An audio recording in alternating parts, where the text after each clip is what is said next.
thought it would. Every single one of you needs to read this book right now. Hello, welcome back. I have decided that for not just the first week of October, but the first 2 weeks, the first half of this month, I am going to commit to reading a selection of novels that I think fit the season, the Halloween imminent type of vibe. Now, if you're thinking to yourself, hey, wouldn't this make more sense to do in the second half of the month? No, because I have other plans. Regardless, before I talk about the books that I am planning on reading for this like actual spooky horror dark academia vibe, I'm currently reading Yumi and the Nightmare Painter by Brandon Sanderson. I actually really didn't know what this was about when I started reading it, and I think that was the correct way to go about it because this is such a unique story. I kind of don't want it to end, but I am going to try and finish it tomorrow so that I can move on to other things, but I genuinely think it might be a 5-star read. If you're a fan of sci-fi, if you're a fan of character-driven books, I would definitely pick this up. It is so wonderful, just cute. And as much as I am loving Yumi and the Nightmare Painter, it is disparate in vibe from the rest of the books that I'm planning on reading because I want to focus on horror and dark academia.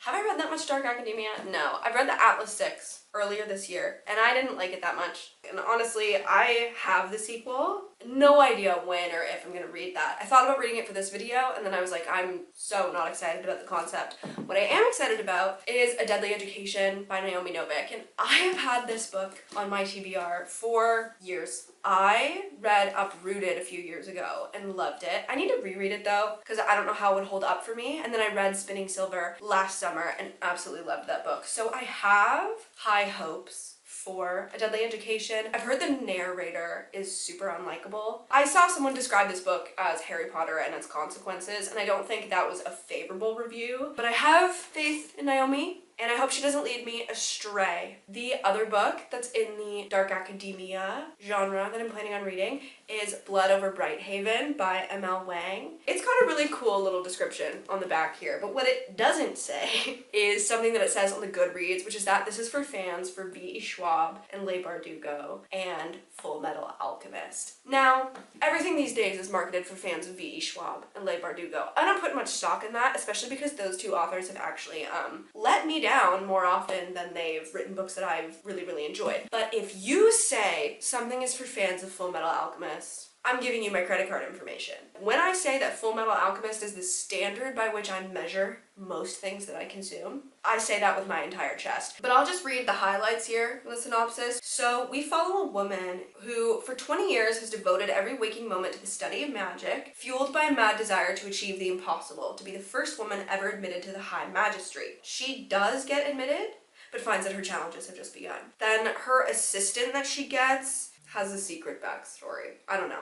But through their fractious relationship, mage and outsider uncover an ancient secret that could change the course of magic forever if it doesn't get them killed first. Sayona has defined her life by the pursuit of truth, but how much is one truth worth with the fate of civilization in the balance? A standalone dark academia brimming with mystery, tragedy, and the damning echoes of the past. On the horror side of things, I have The Only Good Indians by Stephen Graham Jones. So this follows 4 American Indian men after a disturbing event from their youth puts them in a desperate struggle for their lives. Tracked by an entity bent on retribution, these childhood friends are helpless as the culture and traditions they left behind catch up to them in a violent, vengeful way. And then the other full-length novel that I have is Dead Silence by S.A. Barnes, and this is space horror, but this follows a woman who's days away from being unemployed when her beacon repair crew picks up a strange distress signal. What they find is shocking: a luxury space liner that vanished on its maiden tour of the solar system more than 20 years ago. But a quick search of the ship reveals something isn't right. Whispers in the dark, flickers of movement, messages scrawled in blood. Claire must fight to hold on to her sanity and find out what really happened on the Aurora before she and her crew meet the same ghastly fate. I've always considered Alien the high mark of sci-fi horror. No longer. Dead Silence leaves it in the dust. It was the comparison to Alien that I think really did it for me. I love that movie. Then I picked this up recently, and this is Never Whistle at Night, an indigenous dark fiction anthology. So I don't think it's entirely horror. Shiver-inducing tales introduce readers to ghosts, curses, hauntings, monstrous creatures, complex family legacies, desperate deeds, and chilling acts of revenge. I want to read one of these and this, maybe? Those are my book selections. Now, I have some other things as well. Namely, I'm in the process of rereading Jujutsu Kaisen. I could read some of that. I also have some graphic novels. Something is Killing the Children, Volume 1. I would say this definitely slots into the vibe of spooky. I also have the first and second volumes of Monstrous by Marjorie Liu and Sana Takeda, but I don't really remember what happened in the first volume, so I want to reread it and then finally read the second one. And then the first 4 volumes of Tokyo Ghoul. But that is my very ambitious plan for the next 2 weeks. I don't know how to sign off these little vlog clips. I've been wondering if I should get creative with it or if I should just... Welcome back to my old room. I thought it would be cute to sit here. I finished Yumi and the Nightmare Painter yesterday. So today's Wednesday, yesterday was Tuesday. I was reading this and I had to physically restrain myself from crying in public. The ending of this book was lovely. I was correct in my 5-star prediction. And I finally made the connection that most of my favorite books that I've read, like in my adulthood, have been standalone, character-driven sci-fi or fantasy. After I finished this book, I immediately went online to purchase the gorgeous Dragonsteel version. This is the edition that's published by Tor, a lot less expensive. It's in bookstores, available to the general public. I have the Dragonsteel edition of Tress of the Emerald Sea, which I still need to read. It's absolutely beautiful, and the one for Yumi and the Nightmare Painter is gorgeous as well. Regardless, I read my 4 volumes of Tokyo Ghoul. The 4th one has been my least favorite of them. I don't rate manga volumes. It's more just like if I'm enjoying a series, I'll continue to read it, and if I'm not, then I won't. The premise, I guess I didn't really talk about it earlier, but basically this kid, he's 18, but he goes on this date with this woman who turns out is a flesh-eating ghoul. That's like a species that exists in the society. And she tries to kill him, but kind of gets murdered by some steel beams. She's killed instantly, and at the hospital, he needs an organ transplant, and so the doctor's just like, well, fuck it, we'll use her organs, they have the same blood type, and that turns him into like half ghoul, and so he has to try and like assimilate into this fucked up society. The nice thing about this for me is that I don't know really anything about it, other than the initial premise, and obviously I've read 4 volumes now, so I know some stuff. This isn't like other manga I've read where I've either watched the anime or like it's really popular and so I've seen a lot of spoilers online. It's a very different reading experience and I'm really enjoying it. I want to start a new book today. So I might try Dead Silence because I bought that book when I bought The Troop by Nick Cutter, and that's when I learned that really extreme body horror is like maybe not my thing. I went in a little blind as to what I was about to experience, and I am doing that with Dead Silence and The Only Good Indians. Will I be jump scared again by something absolutely grotesque? It's possible. I'm an adult, so that's just my own fault. It's time. I'll put this right here next to the Way of Kings. You've unlocked a new location. It's Canadian Thanksgiving, so I'm at the home of a family member. It's Friday night, and I kind of just like lost Thursday. However, on Wednesday, I did read a bunch of Dead Silent. I'm really liking it. The place where I just ended at was basically like the final turn into shit hitting the fan. I was worried for a second that it was gonna be ghosts, like actual ghosts, but just in space. I'm not thinking that that's the case. I guess it's still a possibility, though I'm leaning more towards alien entity. Essentially, so we follow Claire and her team of 4 other people who are on this like small ship, and they come across this like, it's essentially a massive cruise ship but in space. I think I talked about this in what the summary of the book is, and they're like, okay, well, if we can prove that we found this, then we essentially have like a claim on the finding of the ship and we can get a lot of money or whatever. They basically come to this point where they're like, what we can do is we can fly this thing for like 3 or 4 days into charted airspace, and then someone else is going to pick up this distress beacon and find it and find us, because in order to properly like pilot this ship in the state that it's in, they have to seal themselves into this kind of like emergency bunker thing. I know that they are in a horror novel, and so I'm like, that's a terrible decision. However, the logic on its own, if you're genre blind the way that the characters are, it actually does make sense why they decided to do that. And I always have to like remember to keep that in mind whenever I'm consuming anything, but particularly horror. You can be like, well, I wouldn't do that. But you know that you're in a scary story. story, but they don't know that they've boarded the haunted spacecraft. Also, as a child, Claire, the protagonist, accidentally broke quarantine at like her colony. They were on Mars. Anyway, and everyone but her died. And she's just ever presently like placing this blame upon herself for that incident. I would get it if she had been like a teenager or an adult when she like fucked up and this happened, but she was literally 11. And so if this book ends without remedying that, like if I'm actually supposed to feel that there's merit to this self-crucifixion, I'm gonna be mad. That's another thing that will annoy me. The funny thing is, even before that incident, she had been like hallucinating the dead. And I think it would be really darkly funny if like, yeah, everyone else is being mind-fucked by an alien, but Claire just has a form of psychosis. Like, that's the twist of this. Is that funny, haha? No. Is it funny, fucked up? Yes. I feel like there's gonna be a different reason though. The author has done a really good job at like creating the tension and the creepy vibe and like building it up to where we are in the book now. Because when I'm reading it, like I'm getting unnerved. I'm feeling my heart rate like increase a little bit. It's working. It's doing the horror thing. If it continues to be as engaging as it has been, I could see myself giving this 4 stars. I'll update you when I do finish the book, because that's the next thing that's going to happen. Okay, I finished the book. I am underwhelmed. It was not aliens. It wasn't ghosts. I'll get back to the ghosts, but it wasn't aliens, and I was disappointed. We don't get an explanation as to why Claire can see ghosts. And so like ghosts exist, but that's literally separate from everything else going on in this novel. The other thing is that like Claire's like weird complex about being solely responsible for the deaths of all those people when she was 11 years old does not get resolved. And this is my pet peeve in books. This is not like a sin that only this book carries. When they're trying to like make their protagonist have baggage, they will use the most insane moral equivalencies you have ever come across in your entire life to do it. And like reading it or experience it, it's like you're literally just delusional. I wrote a note actually. Making desperate decisions in the face of capitalist hell is not morally equivalent to corporations covering up their deliberate harm of literally everyone. That type of shit drives me at the fucking wall. Like Claire, the only one of her like fucking deep-seated psychological issues that gets addressed at the end of the book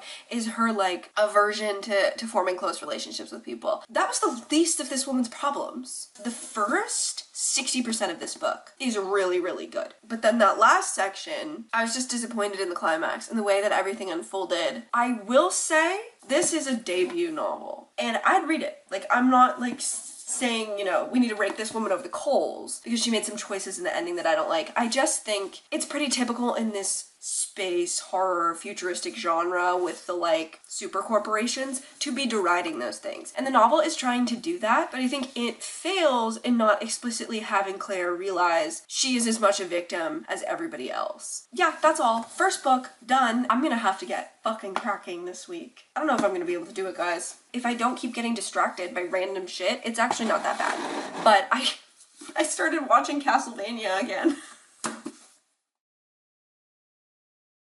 Welcome back to this room. I started A Deadly Education yesterday and I read about the first quarter. I saw someone say about this book that you'll know in the first 10 pages if you want to read it or not because of the way that the protagonist narrates, and I totally get what they mean. The narration of this book is different than normal first-person point of view because Elle is so inside of her own head. The style of the narration is very like stream of consciousness. We're just kind of dumped into this like random sort of near end of term, and nobody really has friends at this school. You kind of only really have alliances because basically 1 in 4 students will die. So Elle's been able to keep herself alive for almost 3 years now, but she doesn't really have any strong alliances or friends, and she ends up associated with kind of like the golden boy of the school, except that golden boy reputation kind of diminishes over the course of the book. And I was like there for the first third. I was like, okay, I'm getting into this. It's interesting. Elle is so prickly and rude to everyone in a way that's almost kind of endearing, because the thing with her is that she's been disliked by everybody except her mother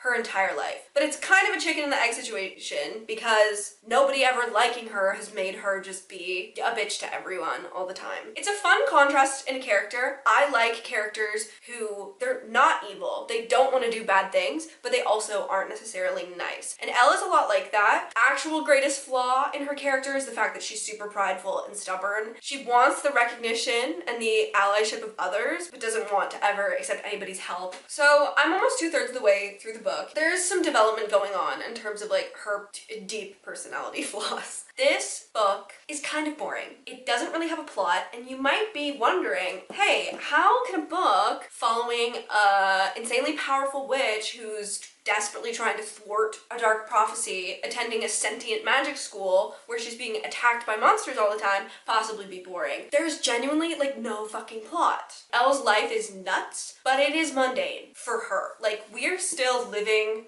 her norm. Like, her social scene has changed, but in terms of like actual things that would move a story forward, perhaps some form of mystery, urgent conflict, or any kind of pressing issue, basically utterly absent. I noticed this after the first third, and I was like, well, we're setting up. Okay, now we're almost 2/3 in, and I'm wondering what the fuck is going on. I have to presume something crazy happens in this last 40%.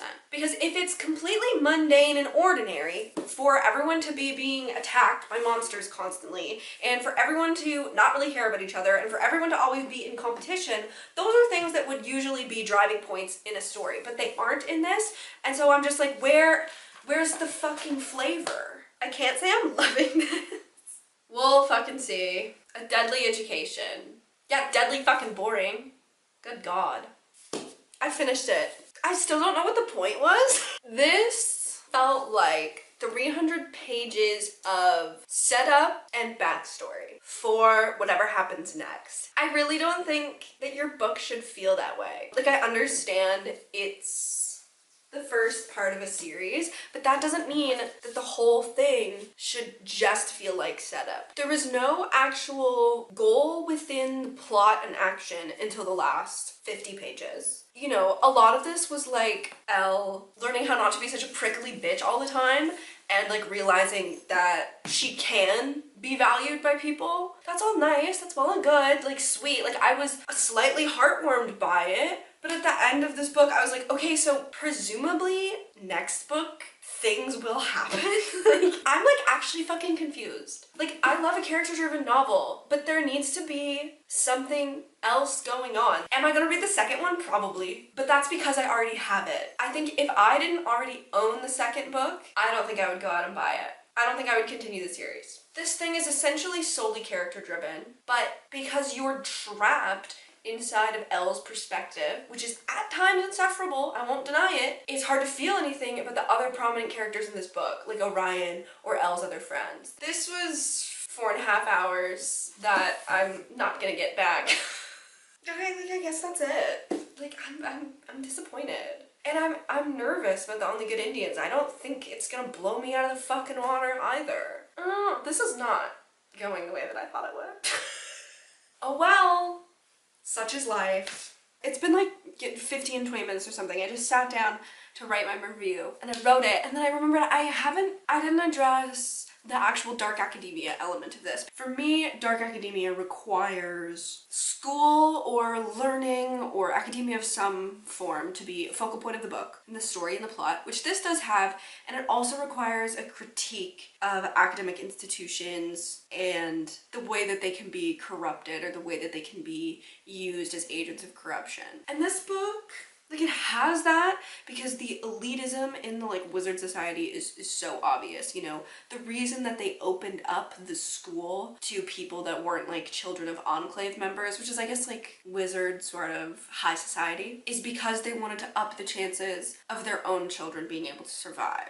You know, so there's like a very rigid class structure in the society that is actually very much a focal point of critique. Like, Elle is very aware of it, and it fills her with rage, as it should. And so I'm not going to say that this book fails on that front, but because there's no plot line, it doesn't really feel like anything matters. So, does it succeed as a dark academia novel? I guess, in theory, sort of, technically. It's obviously there, it's obviously going to be a theme, it's obviously going to matter, but because nothing happens in this book, there's no plot, it doesn't matter yet. Whatever. It's not that serious. Remember last week when I said I ordered the Dragonsteel edition of Yumi and the Nightmare Painter. It's here. I almost showed you my whole address. Here she is. She's wrapped in plastic. Just like Trust of the Emerald Sea, this has a bunch of illustrations in it, like throughout the book. And I haven't ever really looked at the ones that are in my edition of Trust because I haven't read that book yet and I don't want to be spoiled, but I have read this book, so I'm going to look at them and I'm very, very excited. I mean, it's gorgeous. Immediately chewing on the plastic. Stop! What the fuck? Look at that. Look at that. You don't care. You haven't read this book, but I am over the moon right now. Wow. This is a prized possession. Okay, well, something to put me in a good mood. We'll talk later. It's Saturday. I've lost the plot on my timeline a little bit, but, you know, I did realize that it was a completely arbitrary deadline that I had set for myself, so I've relaxed.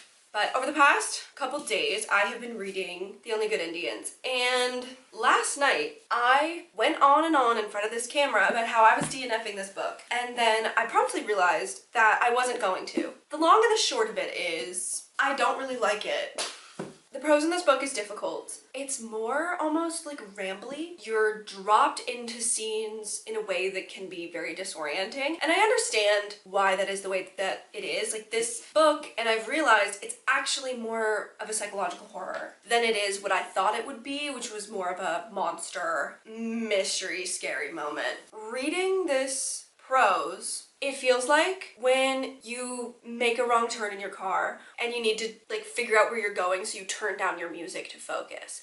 It feels like I have to turn down my music in order to read this book and understand the prose, but there's no music playing. And that was something I've seen in other reviews because I was scrolling other people's reviews last night when I was deciding if I was going to keep reading this book or not. And it came up over and over again, people struggling with the writing style and having to read sentences and paragraphs and even entire pages over and over again. And that's not the largest problem I was having. This first third, I've realized each section of this book is going to focus on a different one of the four men. So we had a very brief moment with one of them that almost functions as more of a prologue because the rest of the events in this book I think are taking place 10 years later. And this first character that we're with, Lewis, I hated this motherfucker.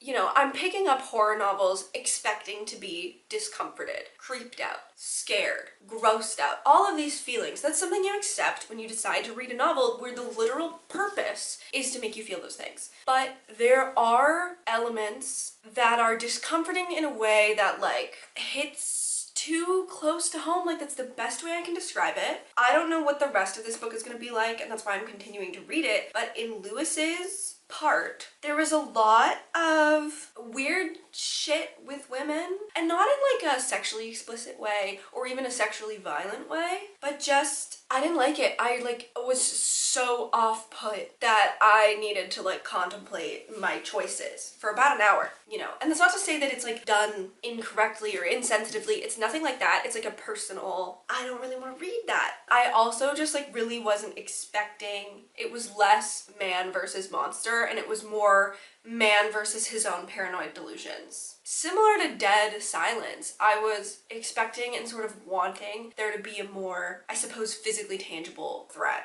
This next section of the book is called The Sweat Lodge Massacre. I can only imagine good things. I bet everybody lives. Also, the premise, which was that like something from 10 years ago is coming back to haunt all of these men. There's an element to it as well that has like weird stuff going on with like the female of the species, shall we say. And don't get me wrong, it was bad what the four of them like did. Basically what happened was they killed a bunch of elk and didn't actually transport them all, so they like left them, and then one of the ones that they killed was pregnant. It was piss poor decision making and wasteful. Was it justification to be hunted down and murdered? I don't think so. So we'll see, and I'll let you know my thoughts and feelings, but right now they aren't good. Okay, it's Monday. My original goal was to upload this video on this day. You know, maybe I'd be a little less pressed about that if I had been enjoying a single one of these books. It's done, we're finished, and I should have DNF'd it. I don't know what possessed me, because that first third of the book that I hated was actually the best part.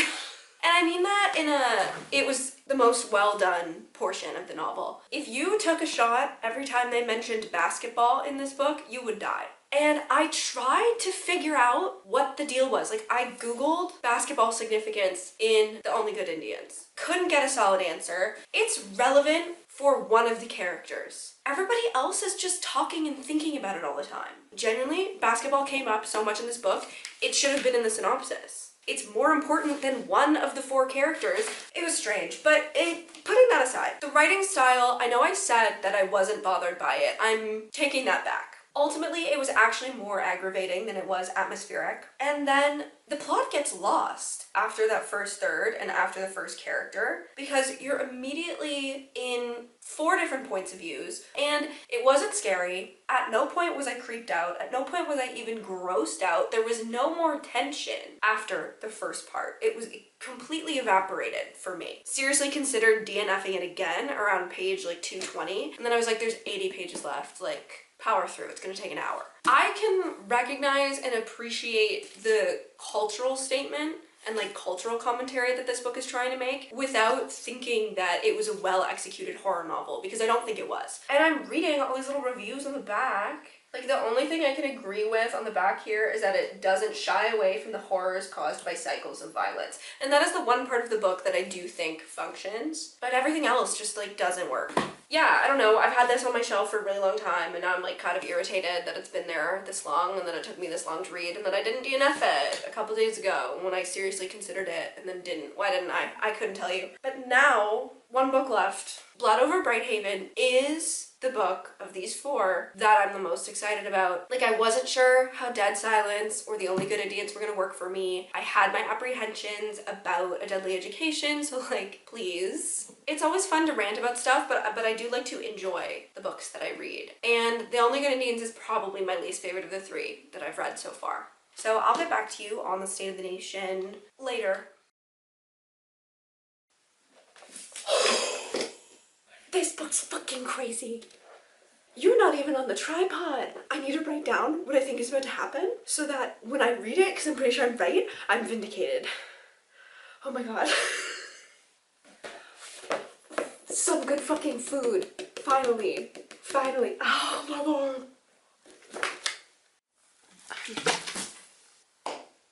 So that was open. Jesus Christ.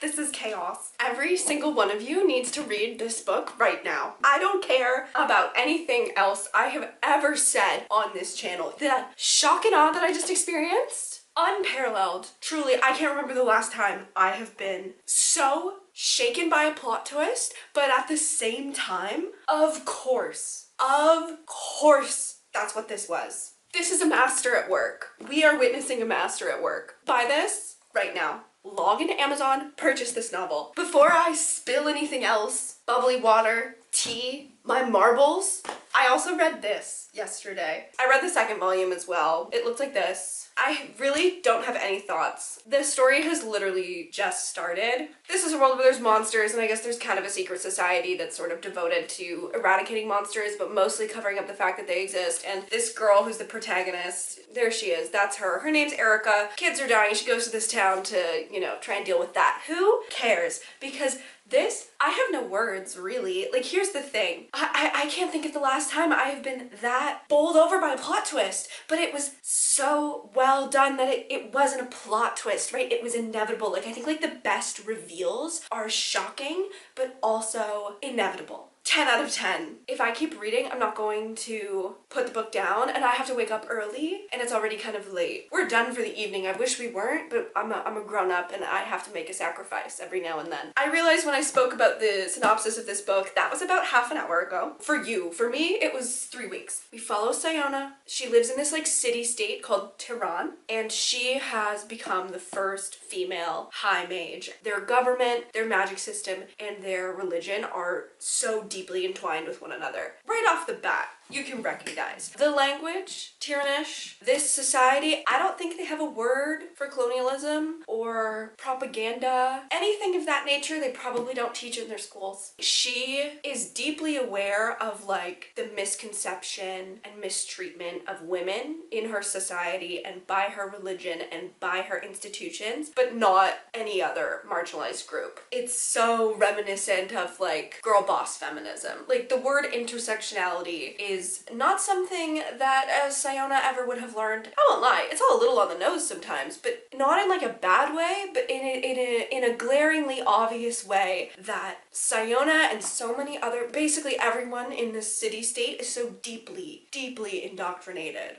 That happens to people and societies every single day. So she earns her position as High Mage, and as kind of a cruel joke, both against her and because everybody in the society is like bigoted, some of her fellow High Mages are like, oh, there's your new assistant, and they like point at the janitor, who is our other main character. I'm not totally clear on the pronunciation of this name. It's Thomal, I think. He is Quen, which is basically the like ethnicity of people who live outside of Tehran and have to come into the city as refugees because the world outside of the city is a little bit inhospitable for reasons that will be revealed, for reasons that are not as simple as the fucking Tiranish religious statement, which is that, well, you know, if you don't follow our god, like your life is just gonna suck and that's your fault. Obviously it's not the reason, but it's not obvious to the people who live in the city because, you know, you're not immune to propaganda, I'm not immune to propaganda, nobody's immune to propaganda, especially not if you live in an isolated ethno-state. Oh, Sayona's getting there. It's occurring to her, to say the very least. I absolutely see for fans of Full Metal Alchemist, why that was proposed, because the magic system in this book is very science-based in that way that the alchemy is in Full Metal Alchemist, as well as the social and like political themes in this book are very reminiscent of those in Full Metal Alchemist as well. So I totally see the comparison. The Le Bardugo and V.E. Schwab one, I don't see, because I think this is better than most of what either of those two authors have ever written. Neither here nor there. I am so relieved that I'm enjoying this book. When I'm reading this, I can't read it fast enough, and I can like feel it in my chest, like my heart's going pitter-patter. This is dark academia. Forget A Deadly Education. This is examining institutional complicitness in violence. I don't think I have anything else coherent I could possibly say in this moment, but this is so good. That's all I've got. My brain's empty. I'm too busy thinking about this, but I'm thinking thoughts I can't share because they're spoilers. So just take my word for it, please. Please, I'm begging. Read this book. Okay, that's all for now. Guys, I've done it.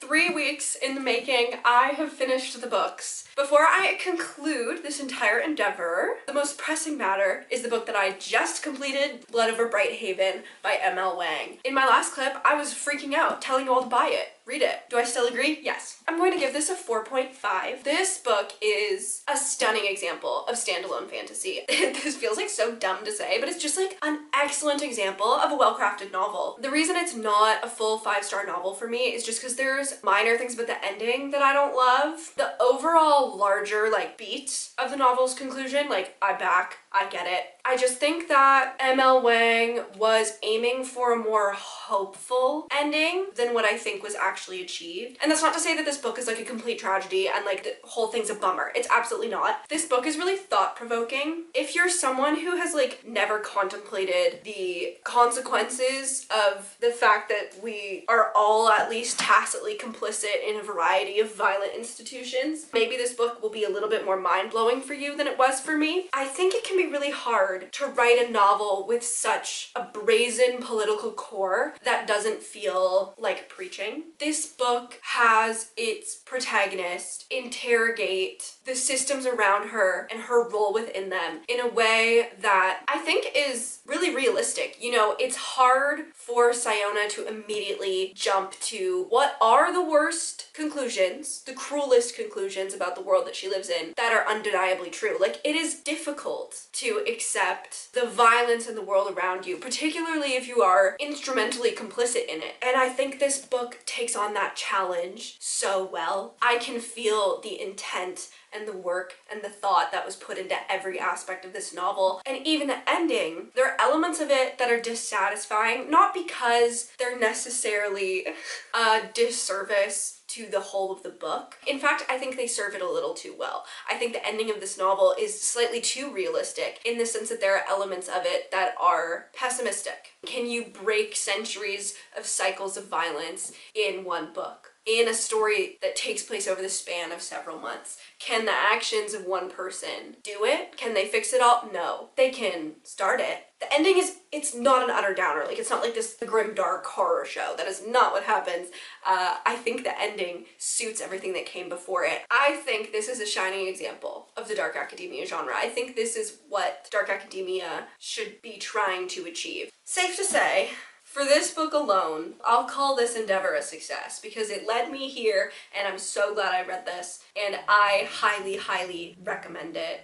In fact, I insist upon it. I would go so far as to call this a new favorite. I know it's not a 5-star, but not everything needs to be a 5-star read to go down in the annals of history of excellent books that I have read. So yeah, Blood Over Brighthaven is a success. As for the other things that I read over the course of this video, they were less successful, as you've seen. I'll start by addressing I didn't get to reading any Monstrous or Jujutsu Kaisen, whatever. It's graphic novels and manga. I'll find the time or I won't find the time. It's really not that consequential to me. Something is Killing the Children. This was fine. It didn't really grab me. If you've heard of it and you're interested in it, I would suggest reading it. If you look up the premise for this and it doesn't interest you, I wouldn't tell you to read it anyway because I think it's that great. As for Tokyo Ghoul, I'm definitely going to be continuing this. I don't know exactly when. I feel like this is a classic for a reason. If you have read this, please don't say anything about it in the comments because I really enjoy having no spoilers for this. I have no idea how this series plays out and I'm going to try my damnedest to keep it that way.